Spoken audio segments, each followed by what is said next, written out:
We have got some breaking news also coming in the same development. We are learning that Samajwadi Party's Supremo Akhilesh Yadav has taken a jibe on the Uttar Pradesh's government over Ayodhya rape case, has said that the intention or ill-intentioned people to politicize such incidents should never succeed. He has asked the court to take suo motu cognizance and ensure all the possible safety of the victim under their supervision. We'll bring you more details with regards to this breaking information that we have received from our sources. We have News 18's Amit Singh also joining us on the broadcast.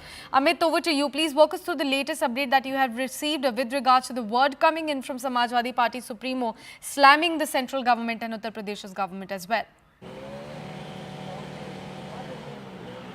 जी हाँ, बिल्कुल साक्षी। अब Ayodhya gangrape मामले पे politics राजनीति जो है वो लगातार जारी है और अभी जिस तरीके से हम देख रहे हैं कि नया सोशल मीडिया एक्स पर अखिलेश यादव ने लिख दिया है कि मुहैया कराया जाए, जो पीड़िता है, जो विक्टिम है, उनको तमाम सुविधा दी जाए। तो कल ही राज्य सरकार की तरफ से पीड़ित परिवार को 5 लाख रुपए की चेक दी गई है। इसके अलावा जिला अस्पताल में एडमिट कराया गया है और जो राज्य सरकार के निगरानी में इस वक्त पूरा पीड़ित परिवार है, पीड़िता है। तो लगातार जो है राजनीति जो है अयोध्या गैंगरेप मामले पे लगातार जारी है। 12 बजे के आसपास, 12:35 के आसपास जो बीजेपी की डेलीगेशन टीम है वो अयोध्या पहुंच जाएगी और वो अयोध्या में जाके पीड़ित परिवार से मुलाकात करेगी। कल हमने देखा था कि निषाद पार्टी के जो प्रमुख है संजय निषाद, वो भी अयोध्या गए थे। यहाँ तक कि पीड़ित परिवार को देखने के बाद वो उनके आंखों में आंसू आ गए थे और आज बीजेपी डेलीगेशन पार्टी जा रही है। तो वहीं कल समाजवादी पार्टी की तरफ से खुद अखिलेश यादव ने डीएनए टेस्ट की मांग की थी कि डीएनए टेस्ट के जरिए मालूम चल जाएगा कि आखिरकार आरोपी कौन है। हालांकि गैंगरेप पीड़िता ने आरोपी के तौर पे मुख्य आरोपी नोईद खान और प्लस उसके यहाँ जो काम करता है राजू, उन दोनों का नाम लिया था, जिसके बाद कार्रवाई लगातार जारी है। लेकिन अयोध्या गैंगरेप मामले पे लगातार राजनीति हो रही है।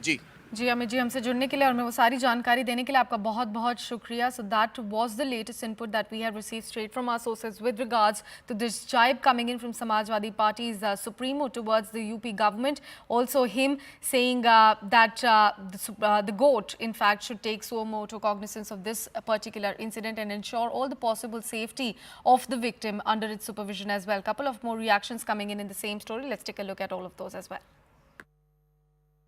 जो भी दोषी है उसके खिलाफ कार्रवाई की जाए, इनोसेंट को फंसाया न जाए और इसको और अच्छा आने के लिए डीएनए टेस्ट लगा लिया जाए। मैं सभी पार्टी से अपील करूंगा, अत्याचारी का कोई जाति नहीं होता है, उसका साथ न दे और ऐसे अत्याचारियों के खिलाफ मैं समाजवादी पार्टी में उसके कार्यालय में जाकर धरना दूंगा। देखिए, पहले तो हम इस घटना की निंदा करते हैं और जहाँ तक जो कार्रवाई हो रही है तो देखिए ये कहाँ का न्याय है। तो पहले तो कार्रवाई करे, कार्रवाई करके पुलिस ही यहाँ का जांच करे और जांच करने के बाद उस पर कार्रवाई करे। तो इन सबका नार्को टेस्ट होना चाहिए, इसलिए कि ये राजनीति कर रहे हैं कि ये इस घटना को जिस तरीके से मोड़ कर दे रहे हैं।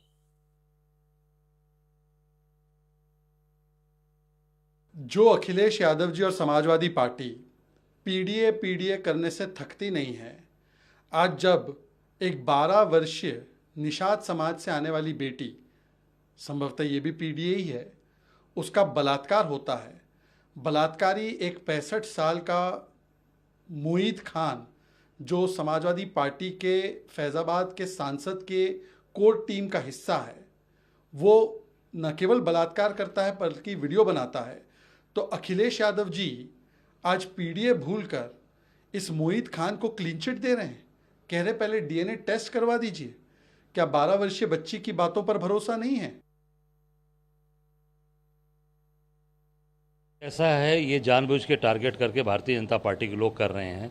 समाजवादी पार्टी का कोई कार्यकर्ता अगर किसी भी उसमें शामिल है उसको बुलडोजर चला रहे हैं। मैं कहता हूँ कानून व्यवस्था है, आप करिए, पर केवल टारगेट करके मत करिए। अभी भारतीय जनता पार्टी के नेता जो हमारे, अभी मैं गया था जो अपने बहुत नज़दीकी वहाँ पे कार्यकर्ता उसकी बेटी को जो जिस तरीके से बलात्कार किया, उसकी नृशंस हत्या की, उसकी आंखें निकाल दी, उसके जबड़े तोड़ दिए, वो भारतीय जनता पार्टी के बूथ का कार्यकर्ता है।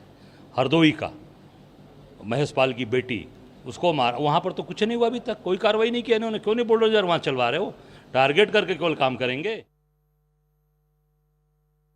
2017 के बाद जिस तरह से भारतीय जनता पार्टी की सरकार बनी योगी जी के नेतृत्व में, तो वे लॉ एंड ऑर्डर के विषय में सब जानते हैं और उत्तर प्रदेश के लॉ एंड ऑर्डर को लोग देश में अपने अपने स्टेट में लागू करना चाहते हैं। और लॉ एंड ऑर्डर को ठीक रखने के लिए जो भी स्टेप लिए जा सकते हैं माननीय मुख्यमंत्री जी लेते हैं। और अखिलेश यादव का जो सवाल है, मुझे लगता है कि अखिलेश जी को अपने गिरफ्तार में झांक कर देखना चाहिए। 2017 से पहले का शासन, जिसमें किस तरह से गुंडागर्दी होती थी, किस तरह से जमीनों पर कब्जे और किस तरह से मकानों पर कब्जे होते थे, और कई बार तो इनके पिताश्री ने ही ऐसे बयान दे दिए गलती लड़कों से हो जाती है, छोड़ देना चाहिए। तो मैं कहूँगा कि अखिलेश जी को कभी हल्का बयान नहीं देना चाहिए।